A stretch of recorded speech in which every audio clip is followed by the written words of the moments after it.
अस्सलामुअलैकुम वरहमतुल्लाहि वबरकातुहू। अल्लाह ताला आप सबको हमेशा खुश व आबाद रखे। सुबह बखैर। क्लास 5, 6, 7। तो आज हमारा मज़मून है उर्दू बे का। हमारा मौजू है ख़तूत नवीसी। तो ख़त लिखना हमें बहुत आसान लग रहा होता है, लेकिन अक्सर हमारे इम्तहानात में ख़त लिखने से बहुत सारे नंबर्स हमारे कटिंग हो जाते हैं। तो ख़तूत लिखने में हमारी जो गलतियां होती हैं, उन गलतियों को हमने ठीक करना है। और इस वीडियो को देखकर मैं उम्मीद करती हूँ कि आपको पता चल जाएगा कि कैसे ख़त लिखा जाता है। तो आइए जानते हैं।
करना ना भूलिए। ख़त दरअसल एक तहरीरी मुलाकात है जिसमें हम अपने ख़यालात दूसरे को बताते हैं। इस वजह से इसको निस्फ मुलाकात भी कहा जाता है, यानी कि आधी मुलाकात। अगरचे हम एक दूसरे को देख नहीं पाते, मगर एक दूसरे के हालात से आगाह हो जाते हैं। ख़त की जो इक़साम है, उसमें जो दो इसकी इक़साम है वो रस्मी ख़त और गैर रस्मी ख़त है। रस्मी ख़तूत वो ख़तूत होते हैं जो कि कारोबारी नौइयत के होते हैं, और गैर रस्मी ख़तूत वो होते हैं जो कि ज़ाती नौइयत के होते हैं, जो कि हम अपने रिश्तेदारों को, दोस्तों को, उनको लिखते हैं। बाज़ ख़तूत अदबी ख़तूत भी कहलाते हैं, जैसे गालिब के ख़तूत। अब जो गालिब ने ख़तूत उस वक़्त लिखे वो उन्होंने ज़ाती हैसियत में लिखे, लेकिन आज अदब का हिस्सा हैं, तो उनको अदबी ख़तूत भी कहा जाएगा। अदबी सिन्फ में आ जाते हैं वो। ख़त नवीसी के असूल व ज़वाबित कुछ यूँ हैं कि ख़त लिखते हुए यूँ समझें कि जिसको आप ख़त लिख रहे हैं वो बिल्कुल आपके सामने ही मौजूद है। आप जो भी लिखना चाहें मुख्तसर अल्फाज में तहरीर करें। ख़त को छोटे छोटे जुमलों में तहरीर करें, लंबे लंबे जुमले लिखने से गुरेज करें। नफ्से मज़मून को पैराग्राफ की सूरत में तहरीर करें। नफ्से मज़मून यानी कि जिस उन्वान पर आप ख़त तहरीर कर रहे हैं उसको नफ्से मज़मून कहा जाता है। ख़त के जो हिस्से हैं वो कुछ यूँ हैं कि सबसे पहले ख़त का हिस्सा है मकाम रवानगी व तारीख़। जब हम ख़त लिखते हैं तो सबसे ऊपर आएगा मकाम रवानगी और तारीख़ आएगी। अब मकाम, जब हम स्कूल में या कॉलेज में ख़त लिखते हैं तो वहाँ पर हमें ये ज़ाहिर नहीं करना होता कि हम ख़त कहाँ से लिख रहे हैं, तो इसीलिए हम लिखेंगे कमरा इम्तिहान, ताकि जो हमारा चेकर है उसको ये मालूम ना हो कि ये ख़त किस कॉलेज या स्कूल के तालिब इल्म ने लिखा है।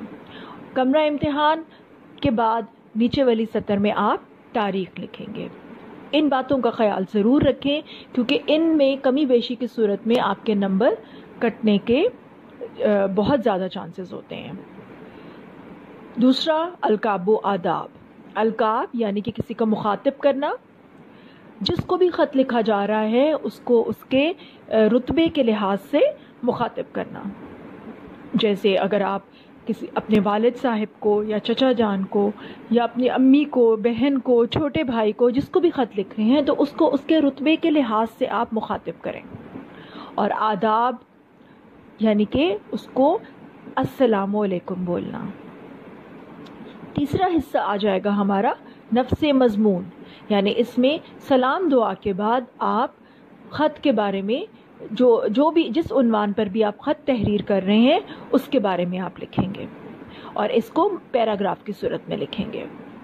चौथा हिस्सा इख्तिताम मकतूब, यानी कि जो आपका मकतूब जो है अरबी में ख़त को ही कहते हैं कि ख़त जब आप लिख रहे हैं तो उसका इख्तिताम आप किन अल्फाज में कर रहे हैं। ऐसा ना हो कि बिल्कुल इस तरह लगे कि आप बात करते करते एकदम से ख़त्म हो गया है, पढ़ने वाले को कुछ समझ ही नहीं आई। ख़त का इख्तिताम बहुत उम्दगी से करना चाहिए, जैसे आगाज़ अच्छी तरह हो, बिल्कुल इख्तिताम भी खूबसूरत अल्फाज के साथ करना चाहिए। उसके बाद आप बाईं जानिब ख़त लिखने वाले का नाम और उसका पता, लेकिन जैसे हम स्कूल या कॉलेज में अगर हम ख़त लिख रहे हैं तो वहाँ पर हम नाम की जगह और पते की जगह वहाँ पर हमज़ा छोटी बड़ी लिख देंगे, नाम तहरीर नहीं करेंगे। आपका ताबियादार बेटा या बेटी या आपका फरमाबरदार बेटा या बेटी लिखकर नीचे आप हमज़ा छोटी बड़ी लिखेंगे, लेकिन इससे पहले वस्सलाम ज़रूर लिखें। वस्सलाम जो है वो आपके ख़त का लाजमी हिस्सा है। एक चीज़ यहाँ पर ज़हन नशीं कर लें कि अरबी में ख़त को मकतूब भी कहा जाता है, जैसे हम कई जगह पर मकतूब निगारी भी पढ़ते हैं, ख़त नवीसी भी पढ़ते हैं और मकतूब निगारी भी। ख़त लिखने वाले को कातिब या मकतूब निगार कहते हैं और जिसे ख़त लिखा जाए उसे मकतूब इलैह कहेंगे, यानी लिखने वाला कातिब या मकतूब निगार और जिसको ख़त लिखा जा रहा है वो मकतूब इलैह कहलाता है। आपकी आसानी के लिए आपको ख़त का खाका मुहैया किया गया है। इस खाके को मद्देनज़र रखते हुए आप अपना ख़त तहरीर करेंगे और उम्मीद है कि आज के इस सबक में आपको ख़त तहरीर करने का जो तरीक़ाकार है उसकी समझ आ गई होगी। अगर आपको कोई सवालात हैं, आप कुछ पूछना चाहते हैं तो कमेंट्स में ज़रूर पूछें। आपको पूरी तरह से जवाबात फौरी तौर पर देने की पूरी कोशिश की जाएगी। शुक्रिया।